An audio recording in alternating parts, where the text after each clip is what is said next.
Motu Patlu school ପଢ଼ିବାକୁ ଗଲାବେଳେ ରାସ୍ତାରେ ଘଷିଟାରାମ ମୋଟୁ ପତଲୁକୁ କହିଲା, ମୋଟୁ ପତଲୁ, ତୁମେ ଆଜିଠୁ ସ୍କୁଲକୁ ଯାଅନି। ଘଷିଟାରାମ, କ'ଣ ପାଇଁ ମନା କରୁଛ ଆମକୁ ସ୍କୁଲ ଯିବା ପାଇଁ? ମୋଟୁ ପତଲୁ, ଆଜିଠୁ ଆମ ସ୍କୁଲ ବନ୍ଦ ରହିବ। ଘଷିଟାରାମ, କ'ଣ ପାଇଁ ଆମ ସ୍କୁଲ ଆଜିଠୁ ବନ୍ଦ ରହିବ କୁହ? ମୋଟୁ ପତଲୁ, ଆଜି ସକାଳେ ଆମ ଗାଁକୁ ହେଡ଼ମାଷ୍ଟର ଆସିଥିଲେ ଆଉ କହିଲେ। ଘଷିଟାରାମ, ହେଡ଼ମାଷ୍ଟର କ'ଣ କହିଲେ ଜଲ୍ଦି କୁହ? ମୋଟୁ ପତଲୁ, ହେଡ଼ମାଷ୍ଟର କହିଲେ ଆମ ଗାଁ ସ୍କୁଲରେ ଭୂତ ଅଛି। ଘଷିଟାରାମ, କ'ଣ କହିଲ? ଆମ ସ୍କୁଲରେ ଭୂତ ଅଛି? ତ ମଜା ଲାଗିବ ଆଜି। ମୋଟୁ, ଜିମା ଚାଲ ଆମ ସ୍କୁଲକୁ, କେମିତିକା ଭୂତ ଅଛି ଦେଖିବା।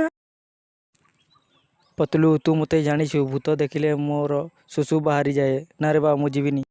ଉଡ଼ି ବାବା, ମୋଟୁ ପତଲୁ, ତୁମ କଥା ଶୁଣିକି ମୋତେ ଡର ଲାଗିଲାଣି। ମୁଁ ଘରକୁ ଯାଉଛି। ମୋଟୁ, ମୁଁ ଥାଉ ତୁ ଡରନା। ଚାଲ ଯିବା, ଦେଖିବା କେମିତି ଅଛି।